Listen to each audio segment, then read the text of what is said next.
सब कैलकुलेटेड होता है कि मैं इतने पैसे इस कार्य में लगा रहा हूँ, यहाँ से मैं माल खरीदूंगा, इतने में खरीदूंगा, इतने में बेचूंगा, इसको बेचूंगा, ऑर्डर कन्फर्म है, ये सब चीज़ है।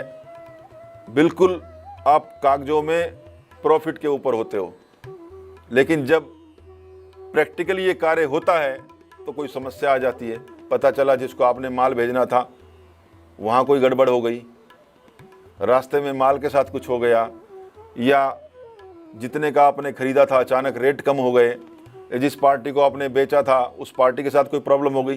क्या हुआ क्या ना हुआ, आपका जो मुनाफा था वो आपके नुकसान में बदल जाता है। तब व्यक्ति को सोचना पड़ता है कि ये क्या हुआ, मेरा तो सब कुछ ठीक था, इतने में चीज़ ली थी, इतने में बेचनी थी, आदमी भी तय था, सब चीज़ तय थी, फिर ये क्यों हो गया। अब इस पे किसका कंट्रोल है। ऐसा उपाय कि जो सबको लाभ दे।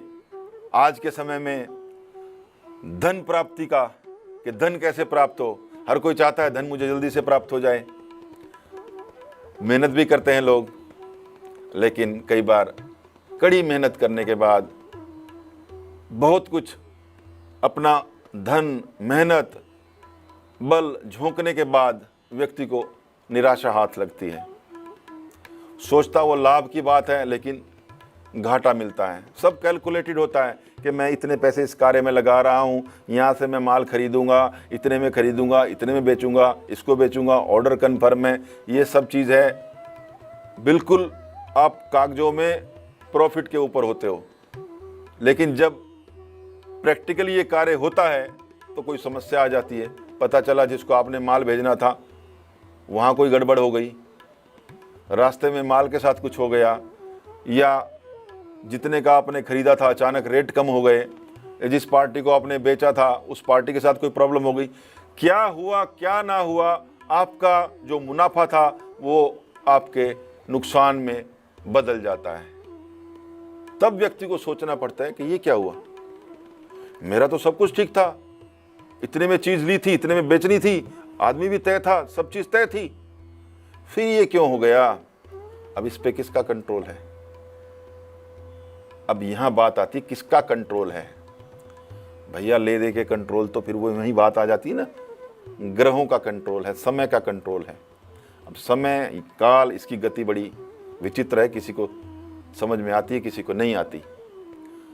तब हम सोचते हैं कि अब क्या किया जाए, क्या है हमारे ग्रहों की स्थिति इस समय, क्यों ऐसा हो रहा है बार बार, कौन सा ग्रह ऐसा कर रहा है हमारे साथ। तो दर्शकों, अपनी कुंडली के अनुसार व्यक्तिगत तो आप देखते ही देखते हैं कि क्या मैं ऐसी कोई रेमेडी करूं, कोई उपाय करूं जिससे मेरे ग्रह मेरे अनुकूल हो जाएं, वो एक अलग बात है। लेकिन सबके लिए कोई ऐसा उपाय जो लाभदायक हो, वो जो किया जा सके, वो मैं आपको आज बताने जा रहा हूँ।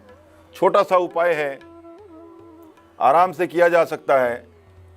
2 चीज़ों की इसमें आवश्यकता है, वो आपके घर के किचन में आपको मिल जाएंगी। केसर, सबने नाम सुना है, इसका प्रयोग होता है हमारे यहाँ, पूजा में प्रयोग होता है, बहुत गुणकारी है। पूजा पाठ में इसका उपयोग होता है, खाने में उपयोग होता है।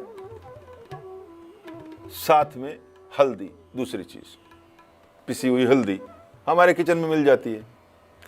इन 2 चीज़ों का प्रयोग करके धन को अपनी ओर आकर्षित किया जा सकता है। लेकिन ये उपाय उन लोगों के लिए है जो कर्म में विश्वास करते हैं।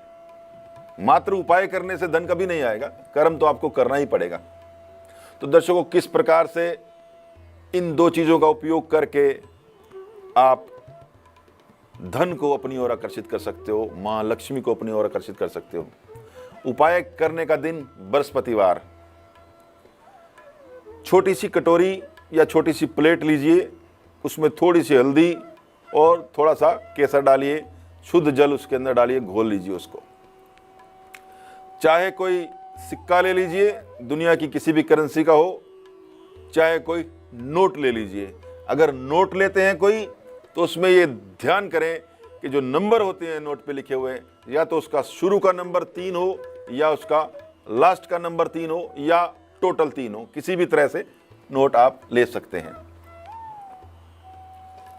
उसी प्लेट में नोट या सिक्का जो भी आप लेना चाहें लीजिए। बृहस्पतिवार के लिए नहा धो के शुद्ध होके भगवान का स्मरण करते हुए बैठ जाइए और दाएं हाथ की अनामिका उंगली से, सिक्का है तो सिक्के के ऊपर और नोट है तो नोट के ऊपर 3 बार ऐसे टीका लगाइए और मन ही मन महालक्ष्मी जी का ध्यान कीजिए। महालक्ष्मी जी का अगर कोई मंत्र आप बोल सकते हैं, ओम श्री महालक्ष्मी नमः, तो ये बोल लीजिए। और भी अगर कोई मंत्र आप बोलना चाहें तो आप बोल सकते हैं। इस प्रकार से महालक्ष्मी जी का ध्यान करते हुए 3 बार टीका सिक्के पर या रुपए पर लगाइए।